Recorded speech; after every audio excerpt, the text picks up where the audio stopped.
যেই প্রকল্পগুলো এখন চালু থাকবে আমরা আশা করব সেগুলো বাস্তবায়ন দ্রুততর হবে এবং সেগুলো অপচয় অনিয়ম কম হবে বলে আশা করছি। যে ব্যবস্থাগুলো নিচ্ছি সে কারণে কতদূর সাফল্য আসে সেটা অন্য কথা। কাজেই আমি যদি এবারের সংশোধিত বাজেটের সাথে প্রস্তাবিত বাজেটকে তুলনা করি তাহলে কিন্তু প্রস্তাবিত বাজেটের আকার সংশোধিত চলতি বাজেটের আকারের থেকে বড় এবং প্রত্যেকটা খাতেই প্রায় সব খাতেই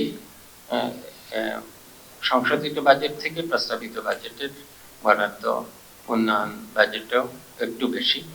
খুব সম্ভব শিক্ষা খাতে সবচেয়ে বেশি। স্বাস্থ্য খাতে অতটা বাড়ানো যায়নি উন্নয়ন বাজেটে, কারণ স্বাস্থ্যের সমস্যাটা ছিল যে অনেক অবকাঠামো, অনেক স্বাস্থ্য উপজেলায়, জেলা পর্যায়ে, উপজেলা পর্যায়ে অনেক অবকাঠামো তৈরি করা হয়েছে, কিন্তু কোনো ওগুলোকে কোথাও চালু নেই, কোথাও ডাক্তার নেই, কোথাও যেসব সরঞ্জাম দরকার, স্বাস্থ্য সরঞ্জাম দরকার সেগুলো নাই। এই জন্য সেগুলো বরং আমি একটু আগে যেটা বললাম পরিচালন বাজেটে মানে রাজস্ব বাজেটে বরং সেটা প্রতিফলিত হবে। এখানে নতুন নতুন অবকাঠামো তৈরি করা হয়নি বলে স্বাস্থ্য বাজেটটা এখানে উন্নয়ন প্রকল্পে উন্নয়ন বাজেটে বড় দেখাবে না। শিক্ষা খাতে উন্নয়ন বাজেটেও অগ্রাধিকার দেওয়া হয়েছে, কারণ কিছু অবকাঠামোর নিশ্চয়ই দরকার আছে।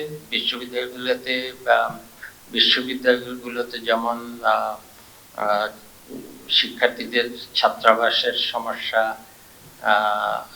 তারপরে স্কুলগুলোতে অনেক স্কুলের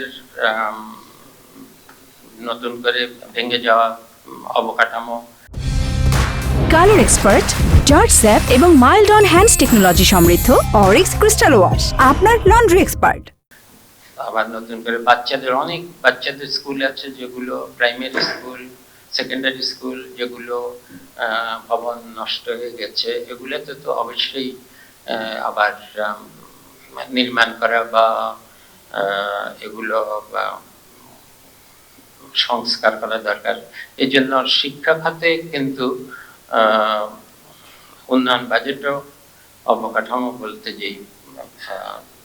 যে ভবনগুলো আবার সংস্কার করা, আবার পরিচালন বাজেটেও কিছুটা শিক্ষকদের সুযোগ সুবিধা দেওয়া।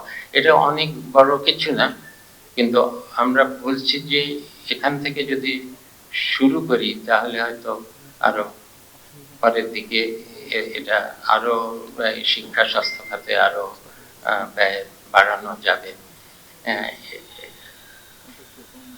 আরেকটা হলো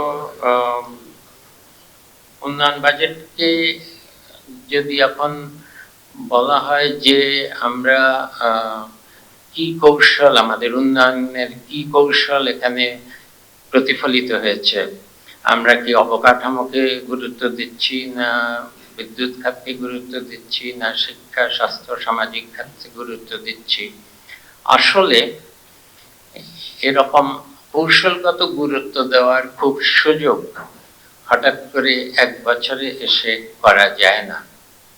তার কারণ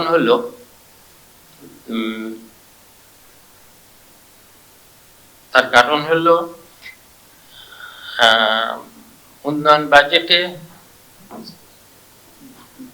যতগুলো যেই ধরনের বরাদ্দ থাকে পুরো উন্নয়ন বাজেটে, তাতে যতগুলো প্রকল্প আসলেই স্বাভাবিক গতিতে অর্থায়ন করে সুষ্ঠুভাবে শেষ করা, এগিয়ে নেওয়া যায়, বাস্তবায়ন করা যায়, তার থেকে অনেক বেশি প্রকল্প হাতে নেওয়া হয়।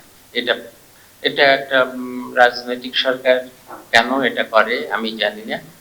অর্থনীতিবিদ হিসাবে আমরা এটাকে বহুকাল ধরে বলেছি, এটাকে ইংরেজিতে বলা হয় tyranny of ongoing projects, বাংলায় অনেক কিছু বলতে পারি, অত্যধিক সংখ্যক প্রকল্পের বিড়ম্বনা বা আর কি বলা যায়,